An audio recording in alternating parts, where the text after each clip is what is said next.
그래서 제 이름은 최윤이고요. 그리고 지금 미국 벨리사로 일을 하고 있고, 저는 이제 바이오텍 헬스케어에서 원래 이제 제약회사에서 한 15년 정도 R&D를 했어요. 그래서 그 약을 만드는 쪽에 주로 있었고요. 아니면 메디컬 디바이스 쪽에 있었고요. 그래서 좀 어떻게 보면 회사를 하시는 분들을 제가 좀 더 이해를 하는 면이 있을 수 있어요. 그래서 오늘 저희가 좀 커버를 해야 되는 내용은 주로 특허와 그 다음번에 특허를 가졌을 때 어떻게 매니지를 할 것인지에 대한 좀 말씀을 드리고요. 그리고 이제 저는 회사를 다니기 때문에 코트로와 달리 그래서 제가 말씀드리는 내용을 일단 제 개인적으로 일단 강의를 드리는 거고, 혹시 제가 실수를 하더라도 저희 사무실에다가 대고 왜 틀렸냐고 말씀하지 마시고, 그리고 제가 러펌에 일을 하지만 오늘은 리걸 어드바이저를 드리는 게 아니라는 내용이에요. 지적재산권은 이제 저희한테 관련이 있는, 지금 여기 오신 헬스케어에 일하시는 분들한테 관련이 있는 지적재산권, 인텔렉츄얼 프로퍼티는 그러니까 두 가지예요. 보통은 트레이드마크, 그 다음에 패턴트예요. 카피라이트이 또 하나 있는데, 카피라이트는 저희들한테는 크게 사실 관여가 되진 않아요. 예를 들면 트레이드마크는 트레이드마크도 사실 많이 관여는 안 되지만, 만약에 미국에서라든지 어디서든 비즈니스를 하시게 되면 본인들의 회사라든지 그 로고라든지 아니면 그 브랜드를 그 상표 등록을 해야 되기 때문에 좀 관련이 있죠.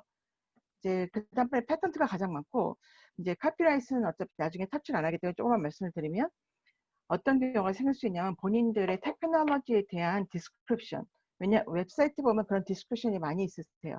그래서 그 디스크립션에 관한 것은 사실은 내용은 컨텐트는 카피라이트예요. 그러니까 그거는 알고 계시고, 만약에 본인들이 어떤 특별하게 디스크립션 한 거를 누가 그대로 베껴섰다, 그런 경우에는 사실은 카피라이트이 필요하기 때문에 지금 웹사이트의 모든 페이지에 사실은 밑에 C 동그라미 하시고 뭐 2020 그다음에 회사 이름을 써놓으시면 카피라이트는 특별한 등록이 없더라도 일단은 기본적인 보호는 받을 수 있어요. 그러면 특허 쪽을 가면, 특허라는 것은 저희가 가장 중요하게 그러니까 기억해야 되는 것이 로컬 라이트예요. 법에서 정해준 저희의 그 다른 사람을 배제할 수 있는 국소적인 권리예요. 그래서 많은 분들이 이제 아시면서도 어떤 때는 이제 좀 혼동할 수도 있고 잊어버릴 수도 있는 게, 한국에서 출발을 하거나 제가 미국처럼 미국에서 출발을 하면 저 한국 특허 출원했어요, 아니면 한국에서 특허 있어요, 아니면 미국에서 출원해서 미국에서 특허 있어요 생각을 하시거든요. 근데 문제는 그거는 그 나라에서만 보호를 받고, 한국에서 특허를 받으셨으면 미국에 와서 만약에 사업을 하시는데 딴 사람이 베꼈어요. 최인이라는 사람이 본인의 특허를 베끼거나 아니면 발명을 베껴서 일을 했을 때 그 사람을 막을 수 있는 수단이 없어요. 왜냐하면은 미국의 특허는 없기 때문에. 그래서 그 비즈니스 이 특허를 관여해서는, 아니면 지적 재산권을 진짜로 보호를 하려면 작전을 잘 짜셔야 돼요. 처음부터 길게 보시고, 근데 이 길게 보는 기간이 가장 짧게는 1년 안을 보셔야 돼요. 왜냐, 나중에 말씀이 나오겠지만 특허는 많은 중요한 날짜들이 있는데, 권리를 보호받기 위해서 첫째 중요한 날짜가 1년이 있어요. 그래서 미리 좀 플랜을 하셔서 그 이 특허는 한국의 특허는 한국만 보호를 받고 미국 특허는 미국만 보호를 받는다는 사실을 기억을 하셔야 돼요.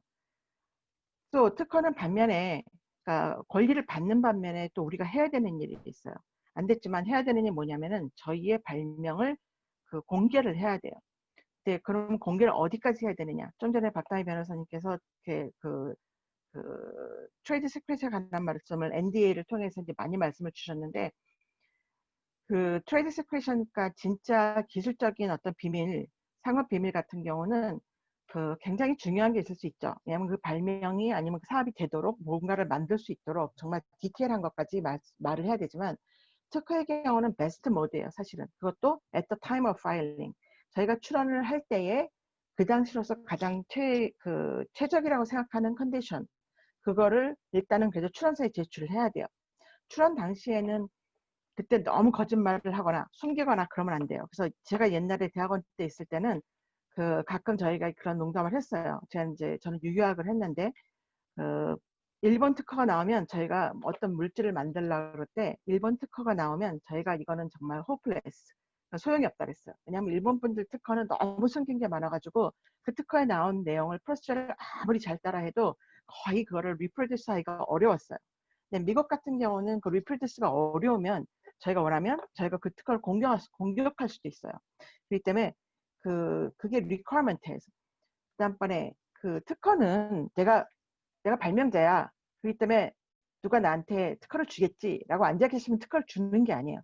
그 한국 분들이 어떤 때는 이제 많은 분들이 특히 이제 사이언스 하신 분들 같은 경우에 굉장히 이렇게 마디스트, 겸손하셔가지고 아이 뭐 별거 아니야 그냥 앉아 계세요. 근데 이게 어느 시간이 지나면 이 특허를 권리를 받는다는 건 오토매틱이 아니기 때문에 본인이 이걸 요청하지 않으시면 그러면 받을 수가 없어요. 그다음에 특허는 본인이 expressly ask 자기가 특허를 출원을 해서 권리를 주세요라고 하고 또 심사관이 또 이거 안 될 것 같아요. 그러면 또 그냥 안 되나 보다 이러지 마시고 적극적으로 싸워서 설득을 시켜서 그래서 받으셔야 돼요 권리를. 그래서 그런 걸 기억을 좀 하셔야 되고 valuable patent 그러니까 특허에 그러면은 도대체 얼마나 가치가 있는 거냐 그거는 참 말하기 어려워요. 그리고 특허의 가치는 본인이 어떤 면에서 가치를 보느냐에 따라 달라요.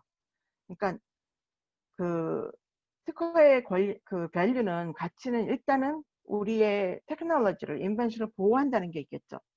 근데 어떤 경우는 특히 이제 한국 회사처럼 아니면 지금 중소기업이나 이제 스타트업 컴퍼니처럼 크지 않은 회사는 프로텍션을 하더라도 나중에 누가 우리를 침해하게 됐을 경우에 거기에 소송을 걸거나 그 사람들을 쫓아다니면서 그러니까 그 좀 감독해가지고 권리를 가서 이제 손해배상을 받아오고 이러는 게 사실 쉽지는 않아요. 왜냐면 돈이 많이 드니까 그 손해배상을 받기 위해서. 그래서 어떤 면에서는 특허가 좀 더 그거에 비하면 좀 더 싸요. 왜냐하면 특허는 일단은 특허 공개를 함으로써 어드밴스드 워닝을 하는 거예요. 이게 내가 특허 권리가 있으니 이거를 침해하고자 하는 회사들은 보고 알아서 하시오라는 의미죠. 권위 경고를 하는 거예요.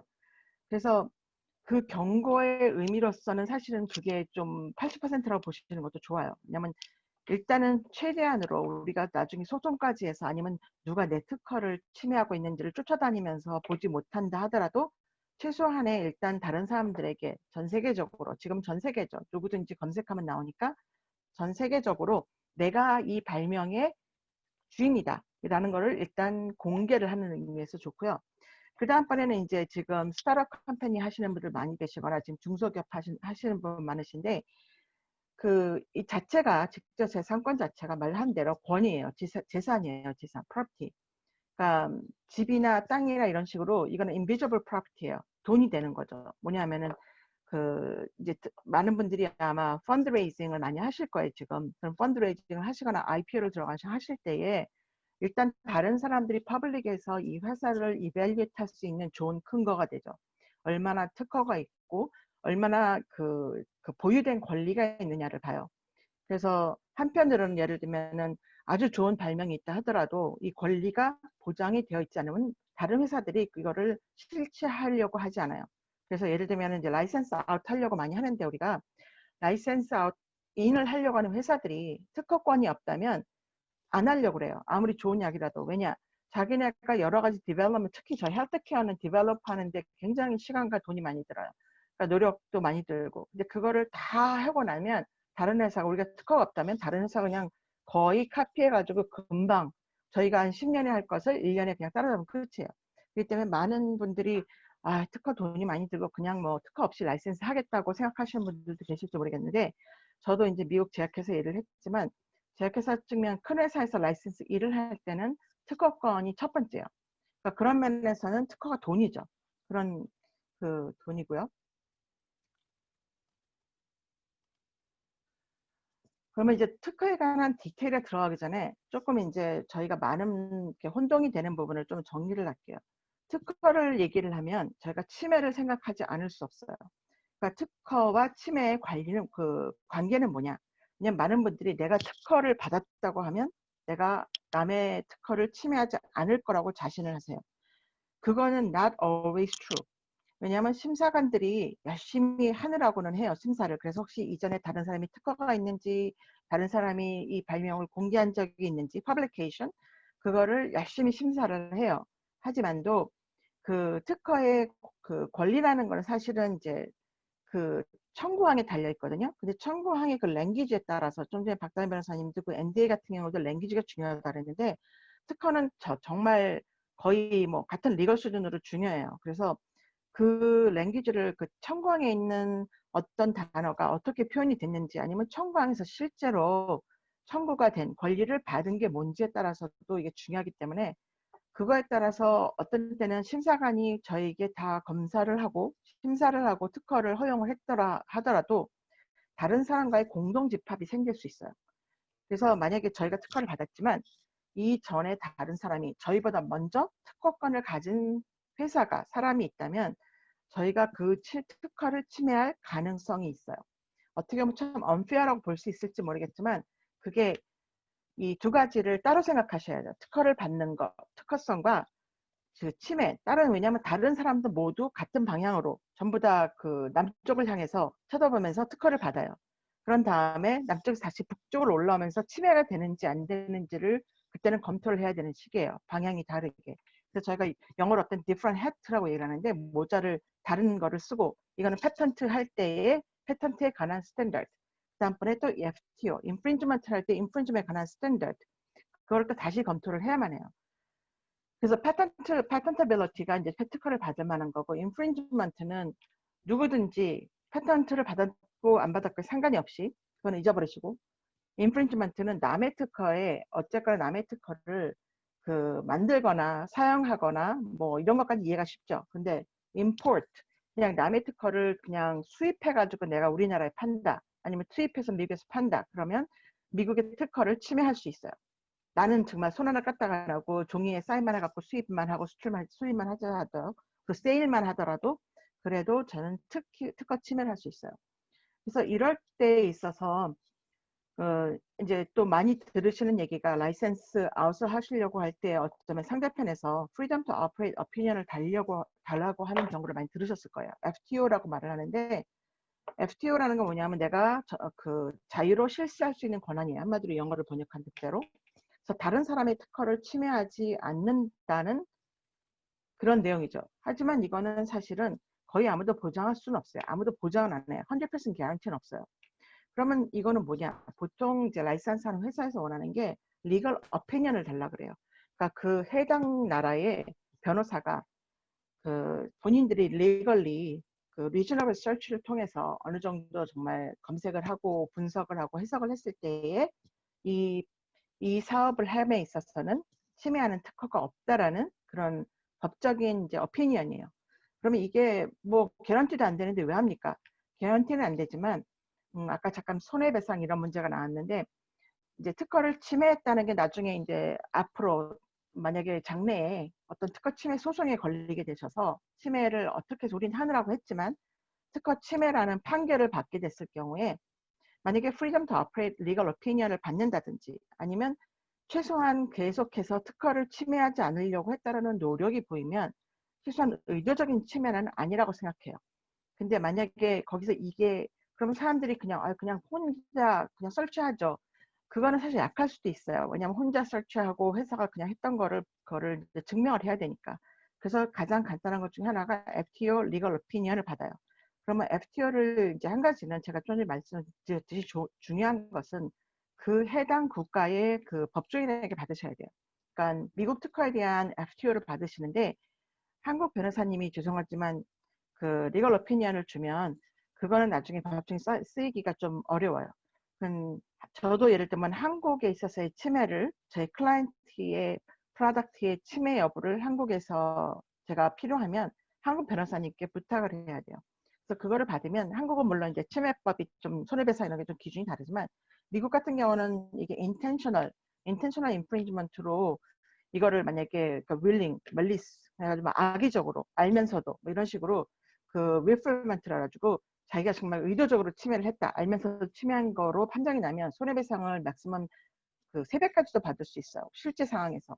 그렇기 때문에 FTO가 돈이 싸진 않아요. 그래서 어떤 때는 만약에 프로덕트가 가격이 별로 안 나가는 것만 별로 이렇게 예를 들면 지금은 이제 메디컬 디바이스와 파마소리칼이 지금 섞여 있으니까 저희 지금 그룹에 그 참 다양하실 수 있는데 저희 그룹은 그래도 헬스케어 쪽은 돈이 좀 커요. 나중에 클 수 있기 때문에 사실은 FTO를 받기를 권해요. 근데 예를 들면 그 작은 컨슈머 프로덕트, 장난감 한 개에 정말 1불, 2불 하는 것들 이런 것들은 사실 프리덤 투 어프레이서 FTO 오피니언, 리걸 오피니언을 받는 돈이 이니셜리 더 클 수 있어요. 너무. 그럴 때는 저희가 이제 어느 정도 기본 검색을 하고 하시다가 그냥 안 되면 withdraw 그냥 프로덕트를 그냥 수거하시라고 그렇게 하는데, 그래도 FTO는 이제 알고 계시고 이제 사람들이 왜 FTO를 원하는지를 기억하셔야 돼요.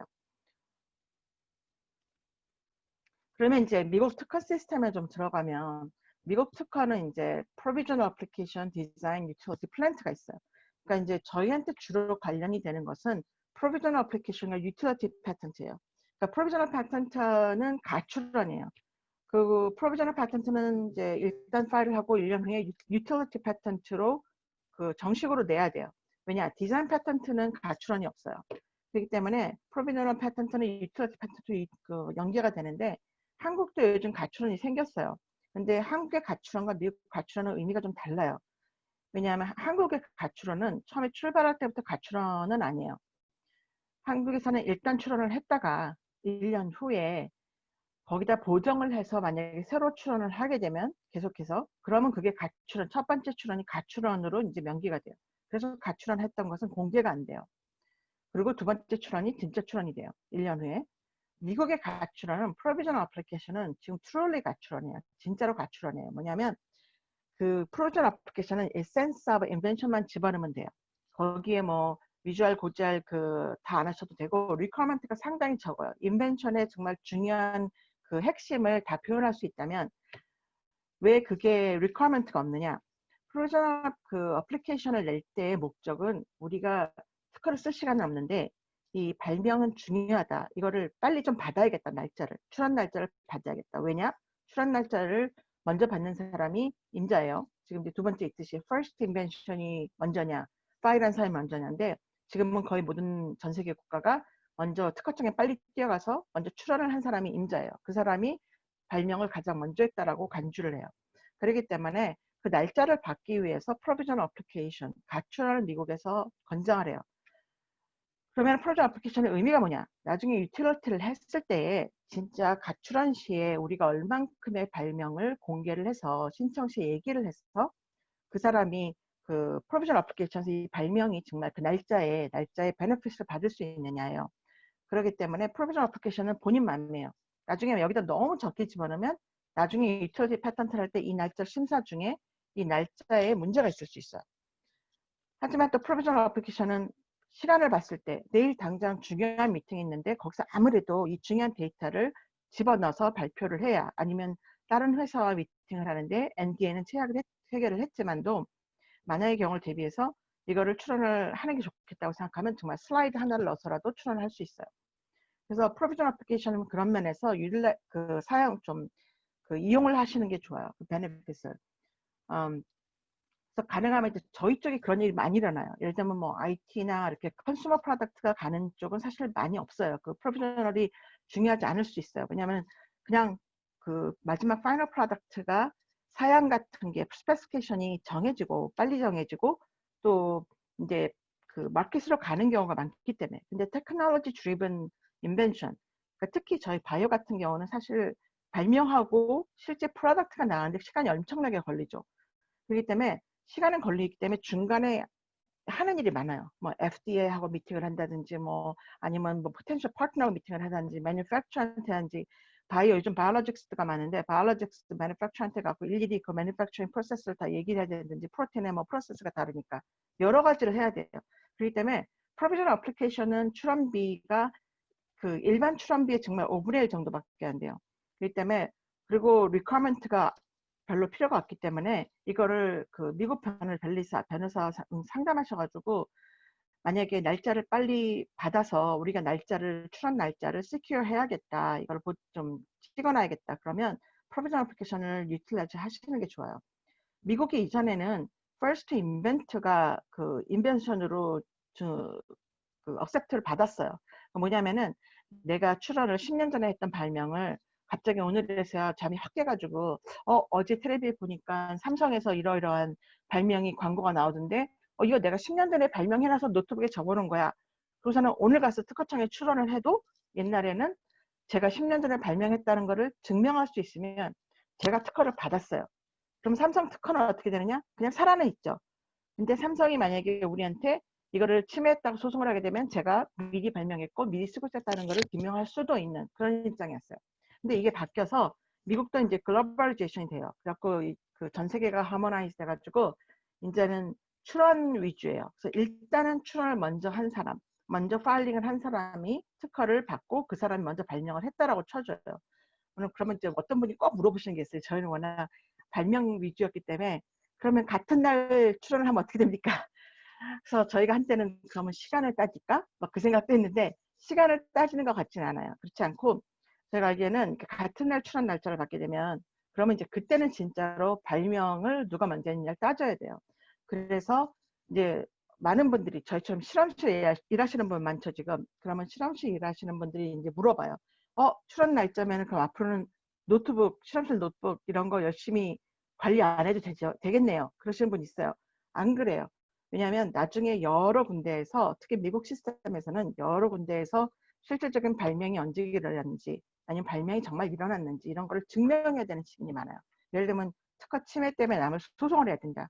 그러면 저희가 소송을 신청하면서 나중에 저희가 실제 발명을 했다는 걸 증명해야 돼요. 그래갖고 예를 들면 시험 노트북 카피를 낸다든지 아니면 변리사와 뭐 이렇게 특허 출원에 관해서 발명 내용을 주고받은 이메일을 한다든지 해서 날짜를 증명해야 돼요. 그다음에 실험실 노트북은 여전히 열심히 관리하셔야 돼요. 날짜와 그다음에 그 코사인 하셔야 되고 그다음에 세 번째는 사실 한국 회사들에게 많이 중요한 문제예요. 특히 요즘처럼 한국의 회사가 미국에 지사가 생기고 미국 분과 콜라보레이션을 하고 이런 일이 굉장히 많잖아요. 특히 지금 이제 여기 계시는 바이오텍 회사라든지 헬스케어 하시는 분들 미국에 있는 그 친구와 아니면 콜라보레이터와 같이 하시는 경우가 많이 있어요. 근데 미국에 이제 이 특이한 법이 있는 나라가 몇 개 국가가 있는데 몇 개 국가가 뭐를 하냐면 자기네 나라 땅에서 일어난 발명은 우리나라에 먼저 출원하라예요. 그게 문제예요. 왜냐면 아니 어떤 게 발명이 미국에서 먼저 일어났고 한국에서 일어났는데 다행히 한국은 그 법이 없어요. 미국은 있어요. 그다음에 또 누가 있냐면 중국이 있어요. 그래서 만약에 한국과 미국이 콜라보레이션을 하시면 추천하기로는 미국의 프로비전을 먼저 출원하시는 게 좋아요. 많은 분들이 상관없어요. 뭐 누가 안 와요. 그런데 물론 심사 과정에 미국 특허청 심사관이 그걸 조사하진 않아요. 근데 무슨 문제가 생길 수 있냐면 꼭 이게 잘 되는 발명이 되면 또 이제 그거를 안 지켰을 때 되게 잘 돼요. 그래갖고 항상 나중에 뭐 이제 블록버스트가 되고 그 다음번에 이제 문제가 되죠. 그러면 그 경쟁사가 이거를 이제 쳐야 되니까 챌린지 해야 되니까 이거를 이제 막 뒤져가지고 그때 이모 박사가 분명히 미국에 있었는데 이 출원 당시에 아니면 그 전에 1년을 미국에 서바티컬로 가 있었는데 이 발명이 미국에서 먼저 일어날 가능성이 있다라고 간주할 수 있죠. 그러면 그걸 미국 특허청에 그거를 신고를 하게 되면 그거를 근거로 특허 무효 소송을 낼 수 있어요. 아니면 특허가 아직 나오지 않았으면 그거를 특허청에다 신고를 하게 되면 특허가 나오는 게 그냥 중지가 돼요. 거기서 스탑이 돼요. 그러면 미국 같은 경우 많은 경우 이 경우에 그러면 구제 불능이냐? 그렇진 않아요. 그 경우에 저희가 페티션을 해가지고 돈을 내고 제가 무식해서 그랬습니다라고 하면서 페티션을 그러니까 unintentional violation을 해가지고 돈을 내고 구제를 받아야 돼요. 그래가지고 retroactive foreign filing license 이걸 먼저 받아야 돼요.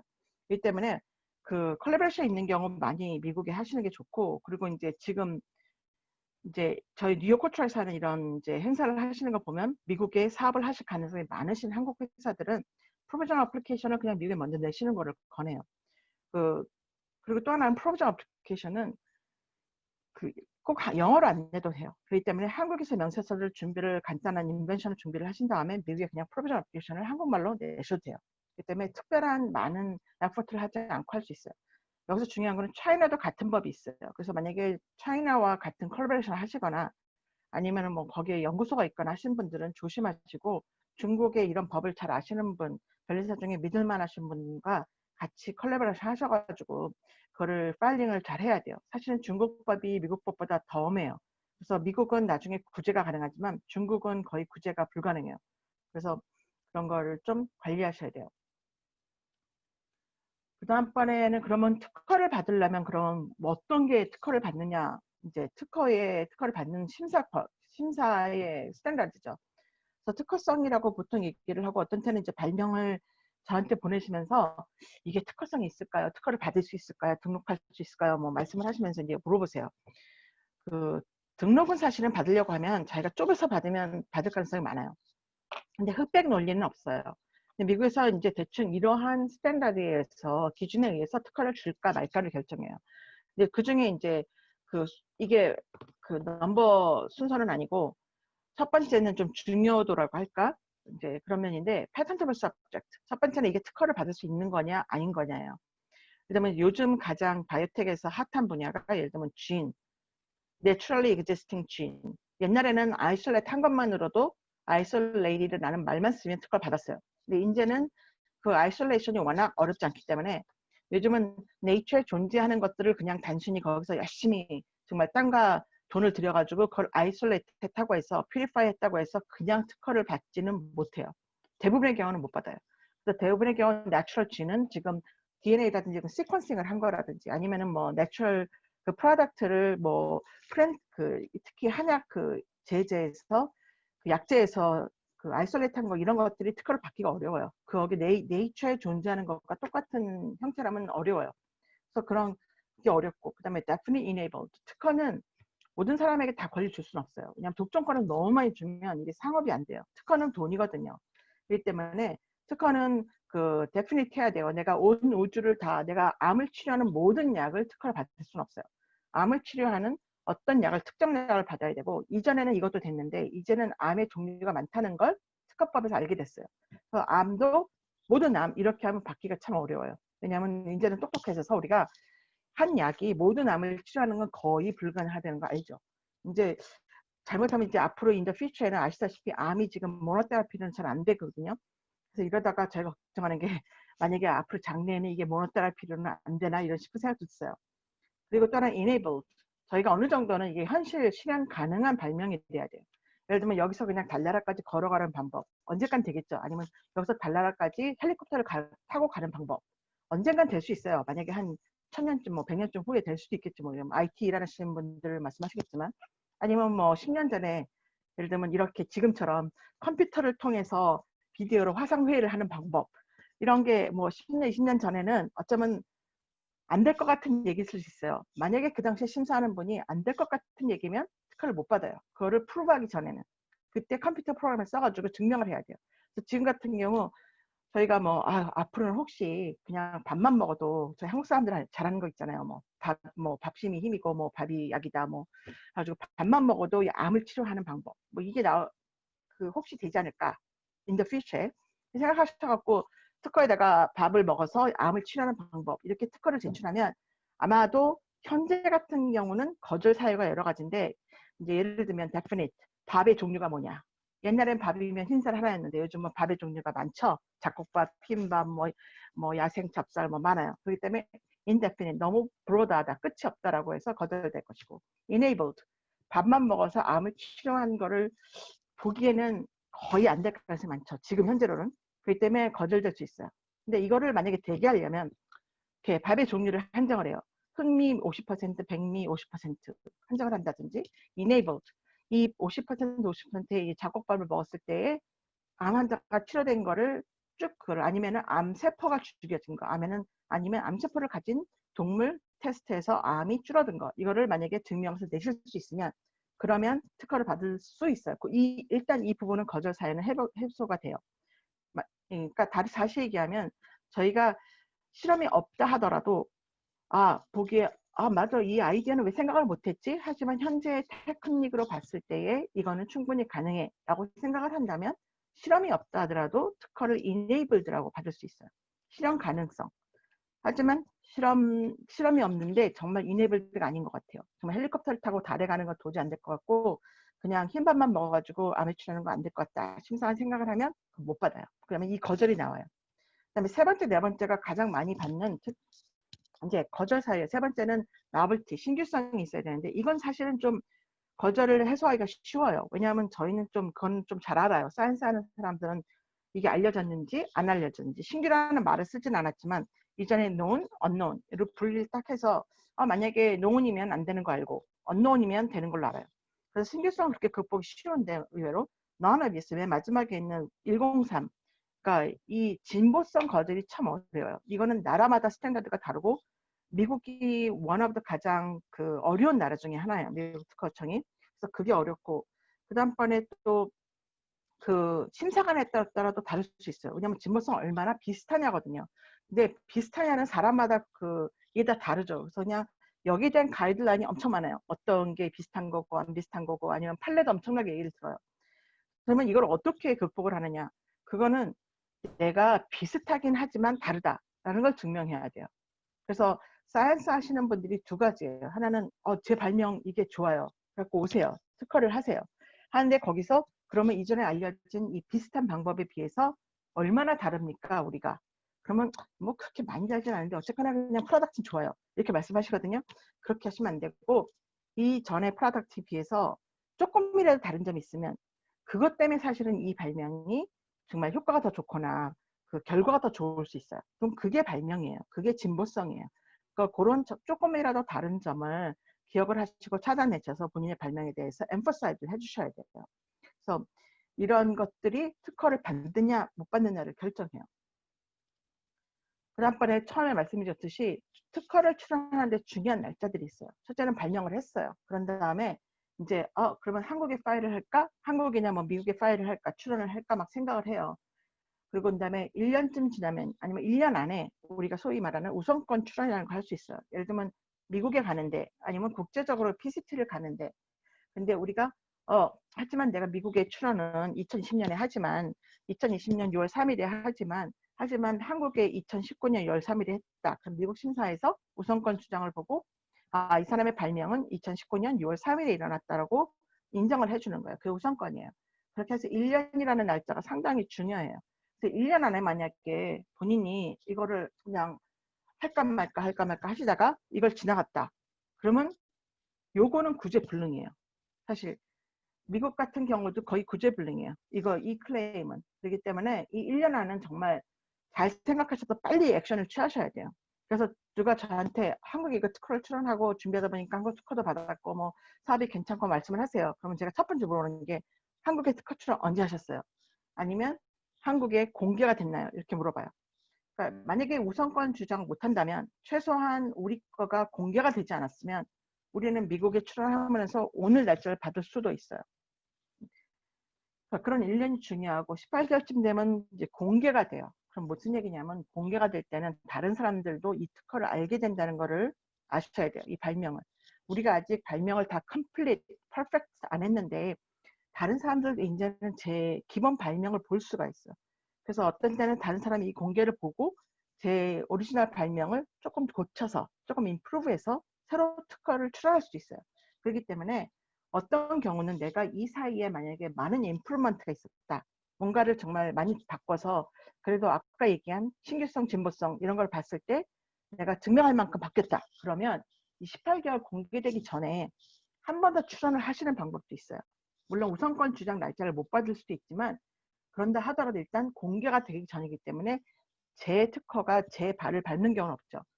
만약에 제 특허가 공개가 제 거라도 1년 이전에 1년 출원하기 1년 이전에 공개된 것은 제 발을 밟아요. 남의 거예요. 1년 이전에 공개된 건 제 거가 아니에요.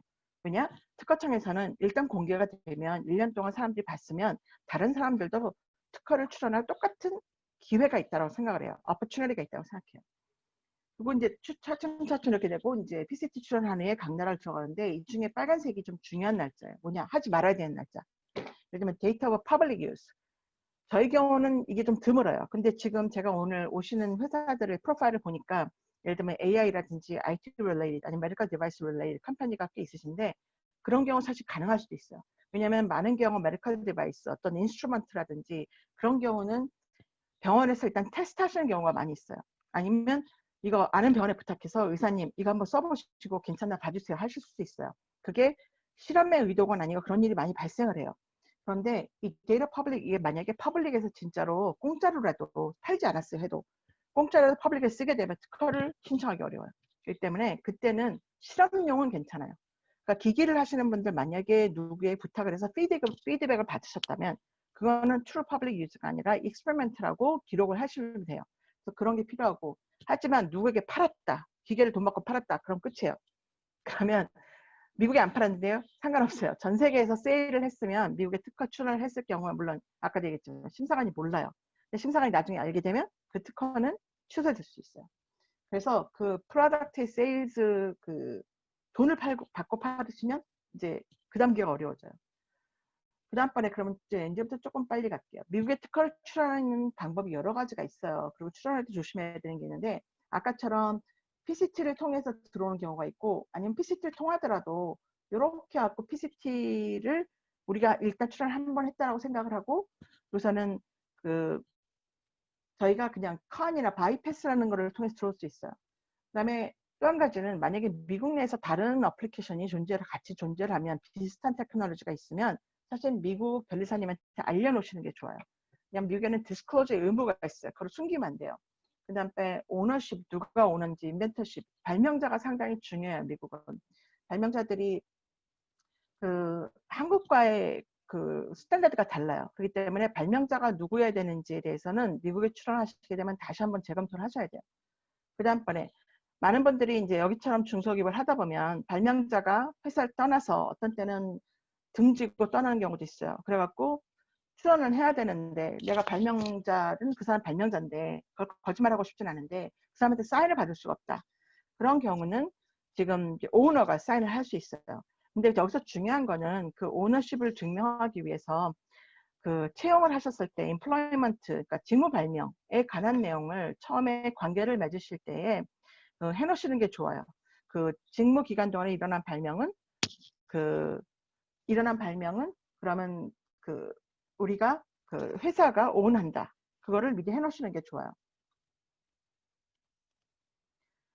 그다음에 특허를 출원을 준비를 해요. 그러면 이제 준비할 때 아까도 말씀드렸지만 파일링 스트레이지가 좀 있어야 돼요.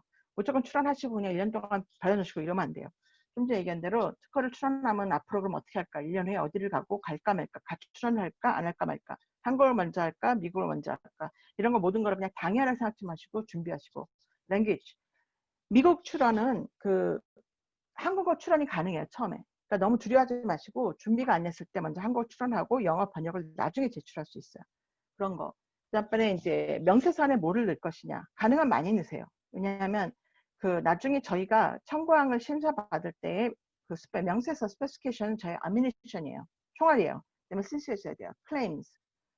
청구항이 저의 권리예요. 그래서 처음에 시작한 청구항을 나중에 바꿀 수 있어요. 하지만도 뭐를 받고 싶은지 키워드는 일단 클레임에 넣어놓으시는 게 좋아요. 그냥 심사를 막 하다 보면 본인이 정말 받아야 하는 청구 그 권리가 뭔지 잊어버릴 때가 있어요. 그래서 나중에 어떤 때는 막 심사를 열심히 해갖고 특허를 등록을 받았는데 얘하고 제 프로덕트하고 거리가 있는 경우가 있어요. 프로덕트가 거기에 맞지를 않아요. 그러면 프로덕트를 파는 데는 문제가 없어요. 파는 데는 문제가 없지만 이 프로덕트를 보호하기는 어려워요. 그렇기 때문에 그런 걸 조심하셔야 되고 드로잉은 지금 바이오텍 하시는 분들한테 이제 이 얘기를 이제 특히 관여가 되는데 드로잉이 너무 많이 안 넣으셔도 돼요. 예를 들면 특히 그래프, 스펙트로스코피 뭐 이런 거, 컬러풀 많은 거 거의 많이 안 넣으셔도 돼요. 그런 거는 뭐 그럼 어떻게 하느냐? 그거를 스테이먼트로 제출하셔야 돼요. 설명으로 그 명세서 안에다 집어넣으시면 되고 왜냐면 그 드로잉 때문에 쓸데없이 나중에 돈을 많이 쓰게 돼요. 왜냐면 컬러가 틀리고 뭐가 줄이 안 맞고 뭐 드로잉의 폰트가 너무 작고 뭐 이런 얘기 많거든요. 그래서 저희 쪽은 특이하게 드로잉이 복잡하기 때문에 그런 말씀 드리게 돼요. 그 다음번에 그러면 특허 관리 어떻게 되느냐. 특허 받았어요. 끝은 아니에요. 특허 받고 그 다음번에 할 수 있는 게 많아요. 특히 이제 지금 미국 특허에 집중을 하고 있는데 디비저널, 분할 출원할 수 있고 컨티니에이션. 이거 뭐냐면 디비저널 컨티니에이션은 거의 비슷해요. 근데 한마디로 이전에 명세서엔 들어있었지만 우리가 첫 번째 등록받은 특허에서 우리가 권리를 받지 못한 거, 클레임에 들어가지 않았던 내용을 우리가 다시 청구항에 집어넣어서 출원을 하는 거예요. CIP, 이거는 Continuation in Part예요. 뭐냐면 이번에 들어가는 김에 우리가 좀 서플 때는 experimental 데이터를 더 넣고 싶다라든지 아니면 좀 관련이 되는데 새로운 발명을 넣고 싶다든지 그러면 명세서에 애드를 해서 작성하는 게 CIP예요. CIP에서 조심해야 할 거는 in part, 새로 들어가는 파트는 출원 날짜를 오늘 날짜를 받아요. 옛날 날짜를 받는 게 아니라 디비저널 컨티니에이션은 심사 시에 이 발명의 날짜는 오리지널 출원 날짜가 발명의 날짜로 간주가 돼요. 그 다음에 특허를 받으면 모든 분들이 이제 돈 들어가면 끝났다 생각하세요. 그건 절대로 아니에요. 그래서 특허를 받으시거나 하면 언유라는 게 있어요. 유지를 해야 돼요. 그러니까 이 특허는 상업의 권리이기 때문에 이 사이언티픽한 디스커버리에 대한 권리라고 보긴 어려워요. 이건 상업의 권리예요. 비즈니스 할 수 있는 권리, 남을 배제할 수 있는 권리예요. 그렇기 때문에 돈을 안 내시면 그냥 권리는 끝나요. 그래서 그런 면을 언유리가 있는데 언유티가 나라별로 달라요. term이. 전 세계 다른 나라는 많은 나라가 애뉴얼리 내요. 매년 얼마씩 내요. 미국은 3번 내요. 3.5, 7.5, 11.5 특허 받고 그때 3번 내는데 이제 돈이 양이 적진 않아요. 그 때문에 돈 준비하셔야 돼요. 패턴 라이프 20년이죠. 대부분의 나라는 그 출원 날부터 20년이에요. 근데 이제 거기서 좀 뭐 며칠, 몇 달, 아니면 1년 정도 왔다 갔다 할 수 있어요. 몇 달이라는 게 36개월이 될수록 12개월이 넘어갈 수 있기 때문에. 그래서 그거는 사실 특히 미국 특허는 정확한 계산은 특허청에 다시 정말 변호사가 앉아가지고 정말 해야 돼요. 처음에 이니셜리 등록 결정이 나오고 특허 나올 때 며칠 더 연장이 됐다 안 됐다는 게 나와요. 마이너스는 없어요. 근데 우리가 지연할수록 우리가 플러스 받을 수 있는 것을 까먹어요. 근데 그래서 제로인 경우가 미니멈이고 그 다음번에 만약에 우리는 재빨리 반복 그 답변을 했는데 특허청에서 그 다음번에 지연했다. 그러면 그거를 우리가 받을 수도 있어요. 그런 거고 라이센스 아웃 할 수 있겠죠. 특허를 받고 난 후에. 그리고 또 오너십이 바뀔 수도 있고 발명자 바뀌는 거 이게 좀 어려워요. 발명자 바꾸는 게 특허를 받기 전에는 그나마 좀 수월해요. 근데 특허를 받고 나면 특허에서의 발명자를 제거하거나 더하는 것은 사실은 잘못하면 코트에 가야 될 수도 있어요. 그렇기 때문에 발명자 쪽에 대해서는 그 출원치부터 아니면은 중간에 그 등록을 받기 전에 미국의 발명자는 사실은 클레임에 해당하는 것을 한 사람이 발명자예요. 그래서 처음에 10명이 시작을 했다가 심사를 통해서 클레임이 뭐 줄어들고 뭐 이렇게 하면서 마지막에 남은 클레임에 정말 기여를 한 사람을 추려내야 돼요. 그래서 대부분의 경우는 팀워크를 하기 때문에 거기서 떨어지는 사람 많진 않아요. 그런데 어떨 때는 있을 수 있어요. 그래서 그때 잘 고려를 하셔야 돼요. 그다음에 주소 바꾸는 거는 큰일은 아니에요. 이거는 빅딜은 아니에요. 주소는 사실 뭐 회사가 이전했다고 해서 그때그때 못 바꿨다고 해서 큰일이 나는 건 아니에요. 특허가 어떻게 되는 건 아니고. 근데 패턴 챌린지가 이건 이제 점점 많아지고 있어요. 한국 회사에. 패턴 챌린지는 제가 받을 수도 있고 줄 수도 있어요. 받는 경우가 많은데 왜 받느냐? 클레임의 그 스트럭처가 별로 이렇게 스트롱하지 않을 때, 건강하지 않을 때. 예를 들면 이제 클레임의 스트럭처가 많은 분들이 어떤 경우는 이제 한국 스타일과 미국 스타일이 달라요. 그래서 한국 스타일에 있어서 그대로 이렇게 왔을 경우에 그냥 클레임 하나만 받으면 되지 뭐 이렇게 오실 수도 있어요. 미국에서는 그렇지 않아요. 왜냐하면 챌린지를 받았을 때 만약에 우리가 아무것도 안 하면 그 저희 특허가 도전을 받았을 때 그 특허의 청구항이 하나였어요. 근데 그 청구항 하나가 무효가 났어요. 그러면 특허가 없어져요. 그렇기 때문에 미국은 이제 이게 라이센스하고 연결이 돼요. 왜냐하면 라이센스를 하려는 회사들이 그걸 잘 봐요. 그래서 클레임이 체계적으로 돼 있어. 만약에 제일 큰 거가 무효가 되면 그 다음 거로 넘어갈 수 있다. 이런 게 있기를 원해요.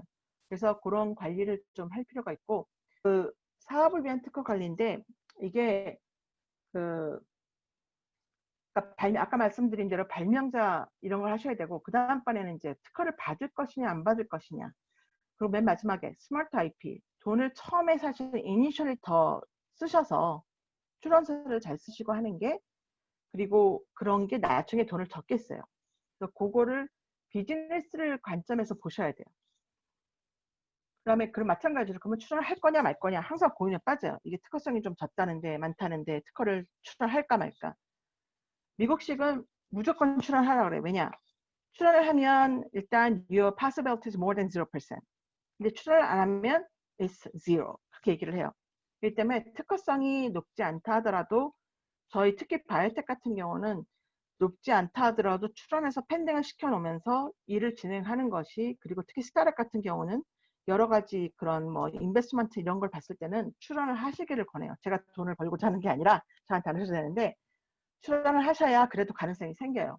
그리고 항상 그 특허성에 대한 거는 시기에 따라 달라지고 순서에 따라 달라지기 때문에 첫 번째 특허성이 less than 50% 그래서 안 하겠습니다. 그건 아니에요. 그러면 그 테크놀로지 사업도 포기하시는 게 좋아요. 그러면 언제 출원하느냐? 간단하게 말씀드리면 프로비전 어플리케이션을 많이 유틸라이즈 하시라는 거예요. 프로비전 어플리케이션에 많이 들어갈 필요 없어요. 그렇기 때문에 이거를 하셔서 가능하면 빨리 날짜를 받을 수 있도록 하시는 게 좋아요.